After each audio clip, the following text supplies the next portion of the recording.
2025-26 অর্থ বছরের যে বাজেট ঘোষণা করা হয়েছে সেই বাজেটের প্রতিক্রিয়া হিসেবে আজকে আমাদের গণ অধিকার পরিষদের পক্ষ থেকে এই সংবাদ সম্মেলন। সংবাদ সম্মেলনে এখন বক্তব্য পাঠ করবেন গণ অধিকার পরিষদের বিপ্লবী সাধারণ সম্পাদক জনাব রাশেদ খান।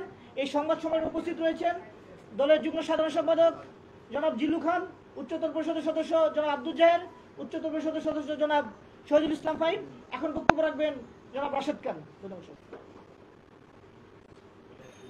আসসালামু আলাইকুম। প্রিয় সাংবাদিক ভাইয়েরা, গণ অভ্যুত্থান পরবর্তী অন্তর্বর্তীকালীন সরকার আমাদের সকলের সরকার। এই সরকার একটি বাজেট ঘোষণা করেছে।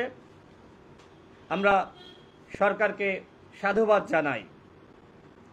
অন্যান্য সময় সাধারণত বাজেট নিয়ে জাতীয় সংসদে বিতর্ক করা, একই সাথে মতামত দেওয়ার সুযোগ ছিল, কিন্তু দুর্ভাগ্যজনকভাবে এইবার এদেশের জনগণ সেই বিতর্ক শোনার সুযোগ থেকে বঞ্চিত হয়েছে। দলগুলো সেভাবে এখনো পর্যন্ত প্রতিক্রিয়া জানায়নি। প্রত্যেকটা ইস্যু, প্রত্যেকটা বিষয় ধরে ধরে প্রত্যেকটা বরাদ্দ খাত ভিত্তিক যে আলোচনা, সমালোচনা, বিশ্লেষণ, সেইটা জাতি শুনতে পারেনি। আজকে আমাদের দল গণ অধিকার পরিষদের পক্ষ থেকে আমরা আমাদের দলের যে বক্তব্য সেটি গণমাধ্যমের মাধ্যমে জনগণের কাছে উপস্থাপন করতে যাচ্ছি। প্রিয় সাংবাদিক ভাইরা, অন্তর্বর্তীকালীন সরকারের মেয়াদে ঘোষিত আসন্ন বাজেট 2025-26 অর্থ বছরে যে বাজেট এই সরকার ঘোষণা করেছে, সেই বাজেটের মধ্যে আওয়ামী সরকারের যে বাজেট, সেই বাজেটেরই ছাপ পরিলক্ষিত হয়েছে। বরাবরের মতো এবারও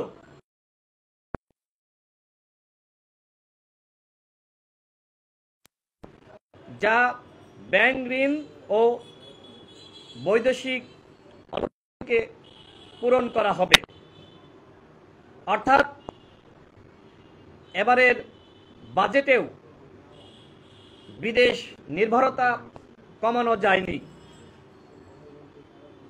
চলতি অর্থ বছরে এনবিআর থেকে 4,99,00,000 কোটি টাকা রাজস্ব আদায়ের লক্ষ্য থাকলেও তা পূরণ হয়নি। আসন্ন বাজেটেও সেই একই ধরনের লক্ষ্যমাত্রা পূরণের প্রস্তাবনা দেওয়া হয়েছে। গণ অভ্যুত্থান পরবর্তী রাজনৈতিক অস্থিরতা, নির্বাচন নিয়ে টানাপোড়েন, দলগুলোর সাথে সরকারের দূরত্বের কারণে লক্ষ্যমাত্রা পূরণ করা আরও বেশি কঠিন হয়ে দাঁড়াবে। অর্থাৎ চলতি বাজেট লক্ষ্যমাত্রা যেমনিভাবে পূরণ করা সম্ভবপর হয়নি, রাজস্ব আয়ের মাধ্যমে সরকার যে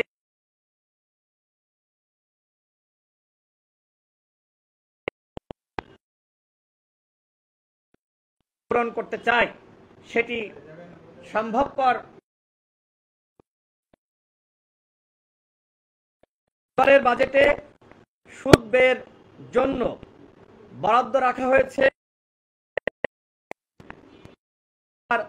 কোটি টাকা, যা চলতি অর্থ বছরের তুলনায় 500 কোটি টাকা বেশি। অর্থাৎ দেশি ও বিদেশি ঋণের বোঝা বাড়ার সম্ভাবনা থেকেই সুদ ব্যয়ে বেশি বরাদ্দ রাখা হয়েছে। ইতিমধ্যে 29,410 কোটি টাকা ছাপিয়ে দুর্বল ব্যাংকগুলোকে ঋণ দিয়েছে অন্তর্বর্তীকালীন সরকার। আসন্ন বাজেটের জন্য আবারও নতুন করে টাকা ছাপানোর ফলে মূল্যস্ফীতি আরও বেশি বেড়ে যাবে। এতে বাংলাদেশের সাধারণ জনগণ আরও বেশি ভোগান্তিতে পড়বে, নিত্যপণ্যের দাম বাড়বে।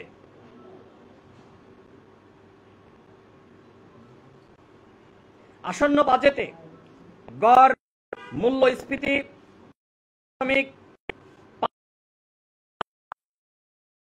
রাখার লক্ষ্য ঠিক করা হয়েছে, যেটা এই মুহূর্তে এবং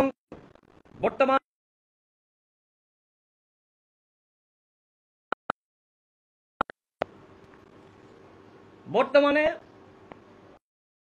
মূল্যস্ফীতি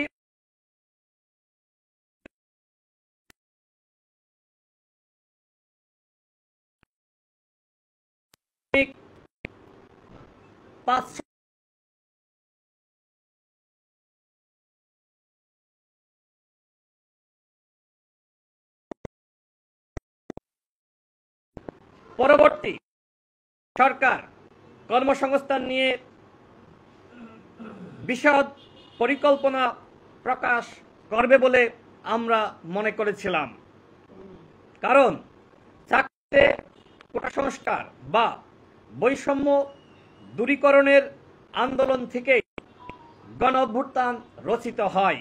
কিন্তু সেই হাজারো বেকার চাকরি প্রত্যাশী 27 লাখ শিক্ষিত বেকারের জন্য আলাদা ঘোষণা এই বাজেটে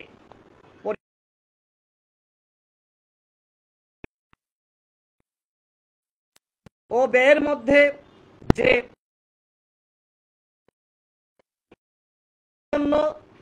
বেকারত্ব এবং দারিদ্র দূরীকরণ নিয়ে এই বাজেটে জনগণের প্রত্যাশা সরকার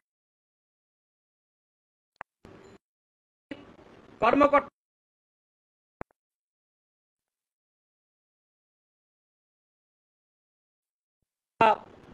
কথা বলা হয়েছে, কিন্তু এতে ধনী গরিবের মধ্যে বৈষম্য এবং মূল্যস্ফীতি আরো বেড়ে যাবে।